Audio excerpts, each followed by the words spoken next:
Espace TV. Espace TV, le 10 minutes. C'est une session riche qui a été marquée par l'adoption du rapport sur le monitoring des prisons et l'organisation de la Journée nationale de concertation. Elle a connu la participation de toutes les entités du pays. Le président parle de l'atteinte des objectifs. Toutes les entités, toutes les parties de la population, depuis les forces armées, la gendarmerie, la police, les syndicats, tout le monde a pris la parole pour se parler. Habituellement, les Guinéens se parlent, mais ne se parlent pas assez. Mais lors de la journée nationale, nous avons eu en tout cas le bonheur de constater que les populations se sont parlées. Au cours de cette cérémonie de clôture de la deuxième session de l'institution, la palme des droits de l'homme a été décernée à 2 religieux pour leurs efforts en faveur de la paix. Cette organisation est pour El Hadj Mamadou Salou Camara et moi-même le signe éloquent que l'aspiration profonde des Guinéens, c'est la paix. Et la paix comme fruit de la réconciliation. J'appelle tout Guinéen, les autorités, la population, de se donner la main, de favoriser la paix. Pour sa part, le ministre conseiller à la présidence est revenu sur le rôle que jouent ces religieux dans la consolidation de la paix. Il a ensuite rassuré les membres de l'INDH de son engagement à faire examiner le rapport adopté pour une suite favorable.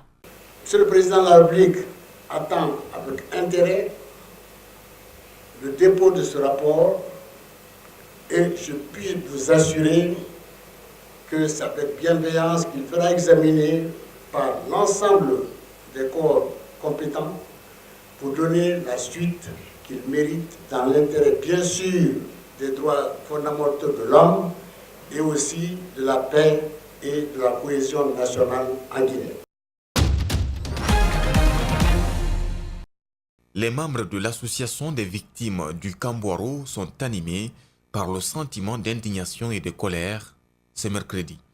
Face aux hommes des médias, ils dénoncent l'effigie de Sékou Touré qui était affichée au pont 8 novembre, actuel échangeur. Apposer l'effigie d'Ahmed Sékou Touré sur ce pont constitue une insulte à l'histoire de la Guinée et une incitation à la haine entre Guinéens. Il est donc inadmissible qu'une autorité guinéenne, quelle qu'elle soit, dotée d'un minimum de sens de la responsabilité vis-à-vis de l'histoire de ce pays, puisse prendre la décision d'autoriser un tel acte ignoble. Pour eux, c'est un acte de provocation puis une insulte à leurs parents pendus là, qui étaient au mépris du peuple acquis aux idéaux révolutionnaires de Sékou Touré. Ce pont ne saurait être souillé par l'effigie de celui qui a ordonné les exécutions et exactions de toutes sortes durant les 26 ans de règne de la Première République. Ils demandent dans la foulée aux autorités la mise en place rapide d'une commission pour établir les preuves de tous les crimes commis durant le premier régime. Il avait pendu, sur son ordre, ont été pendues 85 personnes, dont 4 sur ce pont.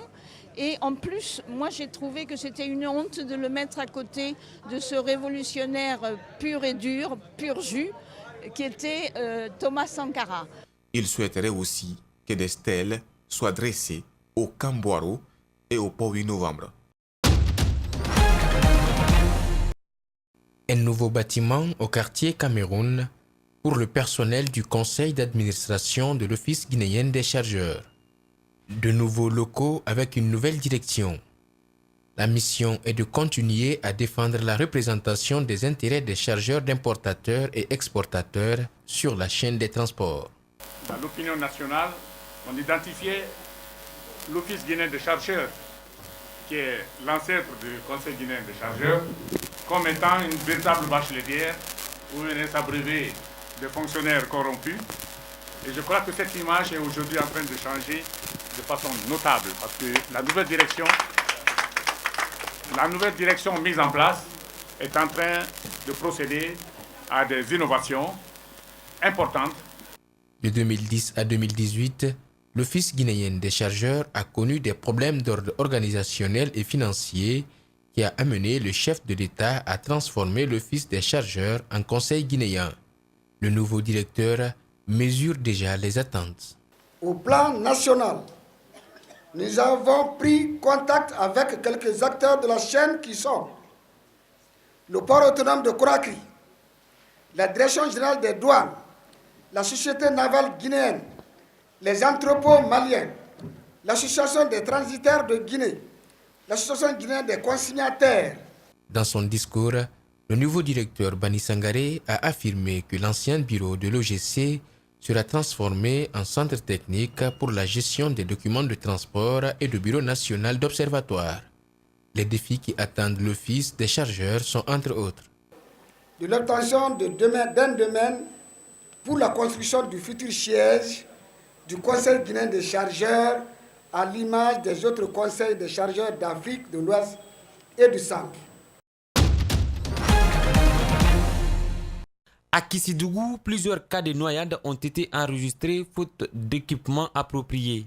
Par exemple, en 2017, il y a eu plusieurs noyades. Et on peut comptabiliser jusqu'à 10 personnes comme ça qui ont été perdues dans l'eau.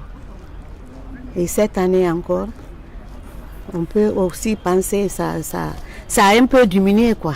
Dotés des gilets de sauvetage, ces professionnels des pêches appelés Somono passent à l'essai pour être désormais en sécurité totale ainsi que leurs passagers lors de la traversée. Quand on te donne les moyens pour être sécurisé, l'important c'est de porter. Parce qu'il y a des gens qui peuvent avoir les gilets là, croyant que c'est un truc d'habillement, de maquillage. C'est pas ça. C'est pour sauvegarder des vies à travers la pêche, à travers même les débarcadères qui font passer les paysans pour aller dans leurs champs. La préfecture de Guéguédou, aussi bénéficiaire. Une ville entourée par des fleuves, des cas d'accidents sont souvent signalés. Vous savez que cela fait tout juste une semaine. Ils viennent de quitter à Guéguédou, ils viennent de faire le lancement des travaux de route de Guéguédou. Et aujourd'hui, si nous recevons aussi ces gilets de sauvetage, car Guéguédou a assez de fleuves et des affluents, et nous savons que quelquefois nous perdons nos semblables à la traversée de ces eaux. Donc ces gilets sont venus à point nommé, et vous avez vu les sous-préfets de Guéguédou, vous avez vu certaines maires, presque toutes les sous-préfectures où il y a des fleuves, ils sont là représentés. Les chefs des débarcadères aussi sont là. Et c'est vraiment une offre de soulagement. Ce don de gilets de sauvetage aux populations est une initiative du président de la République dans le but de les sécuriser.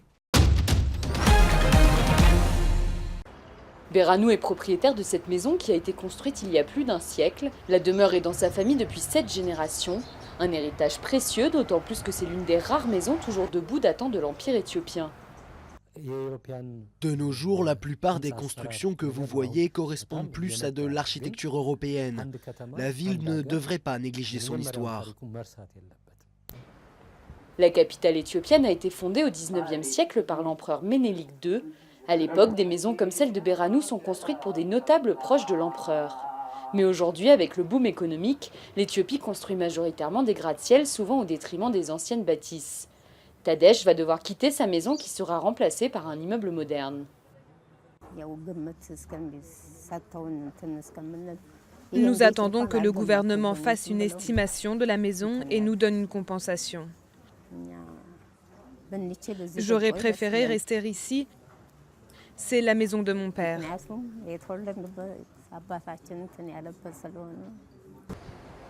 Seule une poignée de bâtiments historiques ont été restaurés avec l'aide du gouvernement. Des restaurations jugées trop coûteuses. Conséquence, beaucoup préfèrent détruire pour reconstruire.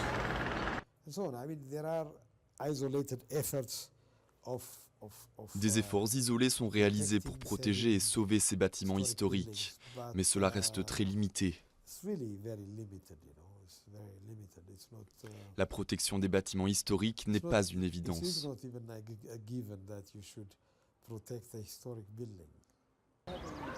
Au total, le gouvernement éthiopien a recensé 440 lieux reconnus comme patrimoine historique. Problème, la plupart d'entre eux sont dans un état de délabrement avancé, faute d'entretien régulier.